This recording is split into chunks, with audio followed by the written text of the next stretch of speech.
সুপ্রিয় শিক্ষার্থীবৃন্দ, আমন্ত্রণ জানাচ্ছি নবম ও দশম শ্রেণীর বিজ্ঞান বিভাগের শিক্ষার্থীদের অনলাইন ক্লাসে অংশগ্রহণ করার জন্য। এই ক্লাসে অংশগ্রহণ করার জন্য নবকুমার ইনস্টিটিউশন ও ডক্টর শহীদুল্লাহ কলেজের পক্ষ থেকে তোমাদের সবাইকে সুস্বাগতম জানাচ্ছি। আমার পক্ষ থেকে এম.এ. সাইদ। এখন চলে আসি তোমাদের আজকের বিষয়বস্তুতে। আজকের বিষয়বস্তু হচ্ছে উন্নততর জীবনধারা। এই উন্নততর জীবনধারার প্রথমেই রয়েছে খাদ্য ও পুষ্টি। তোমরা জানো, প্রত্যেক মানুষের খাদ্য ছাড়া মানুষ বাঁচতে পারে না। শুধু মানুষ নয়, প্রত্যেকটা জীবই বেঁচে থাকার জন্য খাদ্যের প্রয়োজন। কেন খাদ্য খাই? খাদ্য খাই কারণে যে শরীরের বৃদ্ধি সাধন, ক্ষয় পূরণ, রোগ প্রতিরোধ ক্ষমতা বৃদ্ধি ইত্যাদির কারণেই খাদ্য গ্রহণ করি। এখন সংজ্ঞায়িত করলে আমরা এদিকে যেতে পারি যে সমস্ত খাদ্যবস্তু শরীরের বৃদ্ধি সাধন, শক্তি উৎপাদন এবং ক্ষয় পূরণ করে, এক কথায় অর্থাৎ দেহের পুষ্টি সাধন করে, তাকে খাদ্য বলে। আমি আবারও আসি সংজ্ঞায়। যেসব আহার্য বস্তু শরীরের বৃদ্ধি সাধন, শক্তি উৎপাদন এবং ক্ষয় পূরণ করে, এক কথায় দেহের পুষ্টি সাধন করে, তাকে বলবো খাদ্য। এরপরে পুষ্টি কাকে বলে? পুষ্টি হলো পরিবেশ থেকে প্রয়োজনীয় খাদ্যবস্তু গ্রহণ করে সেই খাদ্যবস্তুকে পরিপাক ও শোষণ করা এবং আত্তীকরণ দ্বারা শক্তির চাহিদা পূরণ, রোগ প্রতিরোধ, বৃদ্ধি সাধন ও ক্ষয় পূরণ করা। আমি আবারও বলছি, পুষ্টি হলো পরিবেশ থেকে প্রয়োজনীয় খাদ্য বস্তু গ্রহণ করে সেই খাদ্যবস্তুকে পরিপাক ও শোষণ করা এবং আত্তীকরণ দ্বারা শক্তির চাহিদা পূরণ, রোগ প্রতিরোধ, বৃদ্ধি সাধন ও ক্ষয় পূরণ করা। এখন খাদ্যের কাজ কি? আমরা খাদ্যের কাজের দিকে তাকালে এটাকে আমরা তিনটা ভাগে ভাগ করতে পারি। প্রথম দিকে চলে যাই, দেহের গঠন, বৃদ্ধি সাধন, ক্ষয় পূরণ ও রক্ষণাবেক্ষণ করে খাদ্য। দেহের তাপ উৎপাদন করে, শক্তি প্রদান করে। সর্বশেষ নাম্বার 3, রোগ প্রতিরোধ করে, দেহকে সুস্থ সবল এবং কর্মক্ষম রাখে। এই তিনটা হচ্ছে খাদ্যের প্রধান কাজ। এছাড়াও আরো অনেক কাজ রয়েছে, আমি বিস্তারিত যেতে চাচ্ছি না। এই বিষয়গুলো জানলে তোমরা মোটামুটি ধারণা লাভ করতে পারবে। এখন চলে আসি খাদ্যের উপাদান। আমরা জানি, নিচের ক্লাসে পড়েছি খাদ্যের উপাদান 6টি, যেমন শর্করা, আমিষ, স্নেহ, ভিটামিন, খনিজ লবণ এবং পানি। এই খাদ্যগুলা কোন কোন খাদ্য শরীরের কি কি কাজ করে, আমি এটাকে আলাদা আলাদা করে দেখানোর চেষ্টা করেছি। সেটা হচ্ছে দেহ পরিশোষক খাদ্য, যেমন কার্বন, অক্সিজেন ও স্নেহ পদার্থ থেকে পাই। শক্তি উৎপাদক খাদ্য, এগুলো হচ্ছে স্নেহ শর্করা থেকে পাই। দেহ গঠনের জন্য যে খাদ্য, সেগুলো হচ্ছে আমিষযুক্ত খাদ্য থেকে পাই। এছাড়াও দেহ সংরক্ষণ খাদ্য, ভিটামিন, খনিজ লবণ ও পানি। এগুলো আমরা খাদ্যকে এভাবে বিভিন্ন উপাদান থেকে, খাদ্যের উপাদান থেকে এক এক ধরনের খাবার পেয়ে থাকি, এক একটা উপাদান থেকে। এখন এই খাদ্যের উপাদানকে আমরা দুইটা ভাগে ভাগ করি প্রধানত। একটা হচ্ছে মুখ্য উপাদান, আর একটা হচ্ছে সহায়ক উপাদান। আমি আবারও বলছি, খাদ্য উপাদানকে দুই পর্বে ফেলতে পারি। একটা হচ্ছে মুখ্য খাদ্য উপাদান, আর একটা হচ্ছে সহায়ক খাদ্য উপাদান। 6টা খাদ্য উপাদানের মধ্যে যেগুলা মুখ্য উপাদান হিসেবে আমরা শনাক্ত করি, সেগুলো হচ্ছে শর্করা, আমিষ এবং স্নেহ। মনে রাখতে হবে, মুখ্য উপাদানের মধ্যে খাদ্য উপাদানের তিনটি ইয়ে রয়েছে, সেটা হচ্ছে শর্করা, আমিষ এবং স্নেহ। এরপরে সহায়ক খাদ্য উপাদানের মধ্যে খাদ্য উপাদানের 6টির আর 3টি রয়েছে, সেটা হচ্ছে ভিটামিন, খনিজ লবণ এবং পানি। আমি আবারও বলছি, ভিটামিন, খনিজ লবণ এবং পানি। বেশ কয়েক ধরনের শর্করা বা কার্বোহাইড্রেট রয়েছে এবং এদের উৎস ভিন্ন। এদের উৎস যেমন প্রাণীজ উৎস এবং উদ্ভিদ উৎস। এদের উৎস আমি আবার বলছি, প্রাণীজ উৎস এবং উদ্ভিজ্জ উৎস। আমি সেদিকেই যাচ্ছি। সুপ্রিয় শিক্ষার্থীবৃন্দ, খাদ্য উপাদানে বেশ কয়েক ধরনের শর্করা বা কার্বোহাইড্রেট রয়েছে এবং এদের উৎস বিভিন্ন ধরনের, যেমন প্রাণীজ উৎস এবং উদ্ভিজ্জ উৎস। প্রাণীজ উৎসর মধ্যে রয়েছে ল্যাকটোজ বা দুধ শর্করা, যেমন গরু, ছাগল বা অন্যান্য প্রাণীর দুধ। গ্লাইকোজেন পশু ও পাখি জাতীয় প্রাণীর যকৃৎ ও মাংস। এবং উদ্ভিজ্জ উৎসে আসি এখন। উদ্ভিজ্জ উৎস থেকে আমরা পাই শ্বেতসার বা স্টার্চ। যে সমস্ত জিনিস থেকে পেয়ে থাকি সেগুলা হচ্ছে ধান, গম, ভুট্টা ও অন্যান্য শস্যদানা। গ্লুকোজ পাই চিনির তুলনায় মিষ্টি কম, যেমন আঙ্গুর, আপেল, গাজর, খেজুর। ফ্রুক্টোজ পাই আম, পেঁপে, কলা প্রভৃতি মিষ্টি ফল ও ফুলের মধু থেকে। এবং সুক্রোজগুলা পাই আখের রস, চিনি, গুড়। সেলুলোজ পাই বেল, আম, কলা, তরমুজ, বাদাম, শুকনো ফল থেকে। এখন চলে আসি আমিষ বা প্রোটিন। তোমাদের সকলের মনোযোগ আকর্ষণ করছি। মনোযোগী না হলে এই জিনিসগুলা ছুটে গেলে আর খুঁজে পাবে না। তোমরা বইয়ে হয়তো বিষয়গুলা খুঁজে পাবে, কিন্তু এখন এই ক্লাসের প্রতি একটু মনোযোগী হলে যত সহজে বিষয়গুলা গলদকরণ করতে তোমাদের জন্য সহজ হবে। এই ক্লাসে মনোযোগী না হলে বিষয়গুলো গলদকরণ করা তোমাদের জন্য কঠিন হয়ে দাঁড়াবে। চলে আসি এখন আমিষ বা প্রোটিনে। কার্বন, হাইড্রোজেন, অক্সিজেন, নাইট্রোজেন এই 4টি মৌলের সমন্বয়ে আমিষ তৈরি হয়। আমি আবারও বলছি, কার্বন, হাইড্রোজেন, নাইট্রোজেন, অক্সিজেন এই 4টি মৌলের সমন্বয়ে তৈরি হয় আমিষ। তোমাদের মনে রাখার জন্য আরো আবার একবার বলছি, সেটা হচ্ছে কার্বন, হাইড্রোজেন, অক্সিজেন, নাইট্রোজেন এই 4টি মৌলের সমন্বয়ে তৈরি হয় আমিষ। আমিষ শরীরের পরিপাক হওয়ার যেগুলি অ্যামাইনো অ্যাসিডে পরিণত হয়। আমি আবার বলছি, আমিষ পরিপাক হয়ে সেগুলি অ্যামাইনো অ্যাসিডে পরিণত হয়। আর অ্যামাইনো অ্যাসিড মানুষের শরীরে 20টি পাওয়া গিয়েছে। এই অ্যামাইনো অ্যাসিডের আমিষ গঠনের একক আমরা জানি। যদি জিজ্ঞেস করা হয় আমিষের একক কি, তাহলে কিন্তু আমরা বলতে পারবো না। মনে রাখতে হবে, আমিষের একক হচ্ছে অ্যামাইনো অ্যাসিড। আমিষ গঠনের একক হচ্ছে অ্যামাইনো অ্যাসিড, মনে রাখতে হবে। আমি আবারও বলছি, আমিষ গঠনের একক হচ্ছে অ্যামাইনো অ্যাসিড। এই আমিষ আমরা 2 ধরনের দেখে থাকি। একটা হচ্ছে প্রাণীজ আমিষ, আর একটা হচ্ছে উদ্ভিজ্জ আমিষ। মনে রাখতে হবে, আমিষ 2 ধরনের পেয়ে থাকি 2 জিনিস থেকে। একটা হচ্ছে উদ্ভিদ থেকে, আর একটা হচ্ছে প্রাণী থেকে। উদ্ভিজ্জ পদার্থ থেকে, উদ্ভিজ্জ থেকে যে সমস্ত আমিষ পাই তাকে বলা হয় উদ্ভিজ্জ আমিষ, আর প্রাণী থেকে যে সমস্ত আমিষ পাই তাকে বলা হয় প্রাণীজ আমিষ। এখন প্রাণী থেকে যে সমস্ত আমিষ পাই একটু লক্ষ্য করি। মাছ, মাংস, দুধ, ডিম, ছানা, পনির এগুলো আমরা প্রাণী থেকে পাই, এই জন্য এগুলা প্রাণীজ আমিষের আওতাভুক্ত।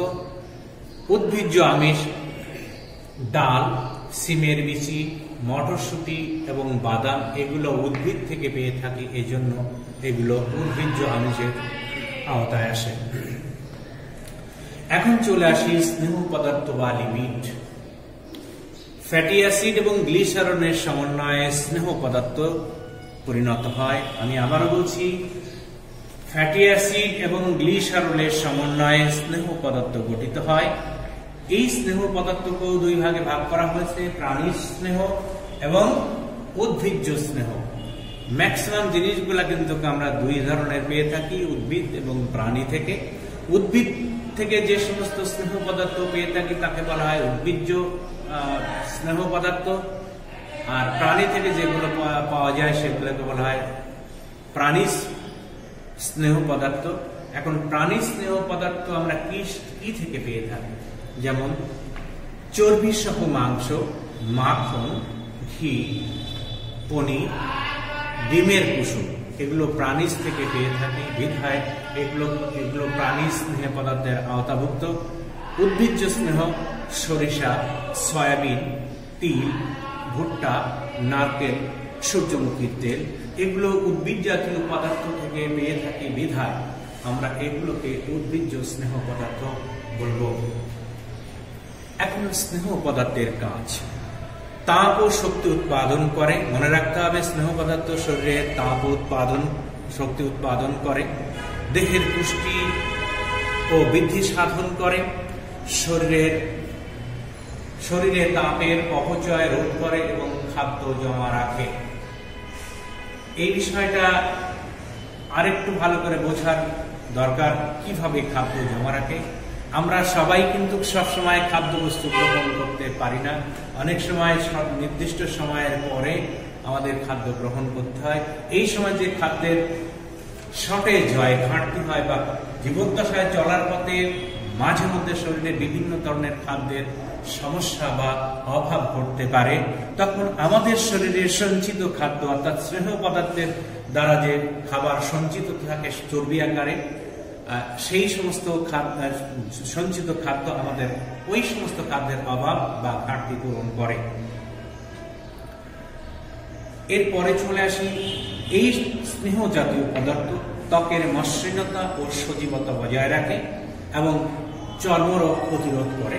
তোমাদের এই মসৃণতা এবং সজীবতা বিষয়টা হচ্ছে, আমরা এখন শীতকাল চলছে, দেখবে যাদের ত্বক খসখসে তারা অস্বস্তি ফিল করে, বিভিন্ন চর্মরোগে, শরীর যদি খসখসে হয় বিভিন্ন চর্মরোগের সৃষ্টি হয় এবং অস্বস্তিকর অবস্থার সৃষ্টি হয়।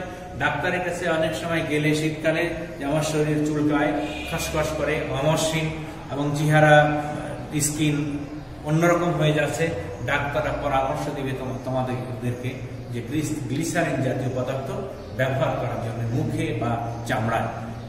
আরো একটু স্পষ্ট করে বলি, তোমরা দেখো ক্রিম, কোল্ড ক্রিম শীতকালে আমরা ব্যবহার করে থাকি। কারণ হচ্ছে যে শীতকালে আমাদের স্কিন খসখসে হয়ে যায়। এই খসখসে হাত থেকে রক্ষা পাওয়ার জন্য আমরা কিন্তু কোল্ড ক্রিম ব্যবহার করি, যাতে চামড়ায় সফটনেস চলে আসে। এরপরে চলে আসি, যেসব ভিটামিন স্নেহ জাতীয় পদার্থে দ্রবণীয় সেগুলো শোষণে সাহায্য করে। এর মধ্যে যেমন ভিটামিন এ, ভিটামিন ডি এবং ভিটামিন কে স্নেহ জাতীয় পদার্থে দ্রবণীয়। এই দ্রবণীয় পদার্থগুলা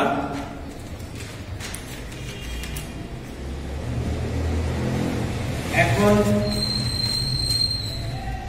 স্নেহ জাতীয় পদার্থের অভাবজনিত লক্ষণ। আমি একটু আগেই আলোচনায় তোমাদেরকে বললাম কি হয়, স্নেহ জাতীয় পদার্থের অভাব যদি শরীরে থাকে তাহলে চর্মরোগ, একজিমা, শুষ্ক ত্বক, খসখসে হয়ে সৌন্দর্য নষ্ট হয়। আর এসব থেকে রক্ষা পাওয়ার জন্য আমরা যদি পরিমিত এবং পরিমাণ মতো স্নেহ জাতীয় খাবার গ্রহণ করি, তাহলে আমরা এই চর্মরোগের হাত থেকে, স্কিনের সমস্যার হাত থেকে রক্ষা পাওয়ার আমাদের সুযোগ রয়েছে। ধন্যবাদ। আমরা আসছি আবারও একটু পরে। সুপ্রিয় শিক্ষার্থীবৃন্দ, এখন আসি খাদ্যপ্রাণ বা ভিটামিনে। এখন খাদ্যপ্রাণ বা ভিটামিন কি? খাদ্যে পরিমাণ মতো শর্করা, আমিষ এবং স্নেহ পদার্থ থাকার পরও জীবের স্বাভাবিক বৃদ্ধি এবং পুষ্টির জন্য বিশেষ এক ধরনের খাদ্য উপাদান প্রয়োজন হয়। সেই খাদ্য উপাদানকে বলা হয় ভিটামিন। আমি আবারও বলছি তোমাদের মনে রাখার জন্য, আমরা চলতে ফিরতে বসতে সবসময় বলি ভিটামিন ভিটামিন, কিন্তু কি এই ভিটামিন এটা কিন্তু আমরা বুঝি না, বলতে পারি না, জানি না। আমরা যাতে মনে থাকে আমাদের ভালো করে, যাতে আমরা বুঝতে পারি, এই জন্য মনে রাখার জন্য আমি বিষয়টা আবারও বলছি। ভিটামিন হচ্ছে খাদ্যের পরিমাণ মতো শর্করা, আমিষ এবং স্নেহ পদার্থ থাকার পরও জীবের বা আমাদের স্বাভাবিক বৃদ্ধি এবং পুষ্টির জন্য বিশেষ এক ধরনের খাদ্য উপাদানের প্রয়োজন হয়। এই সকল খাদ্য উপাদানকে আমরা বলি ভিটামিন বা খাদ্যপ্রাণ। আমি আবারও বলছি,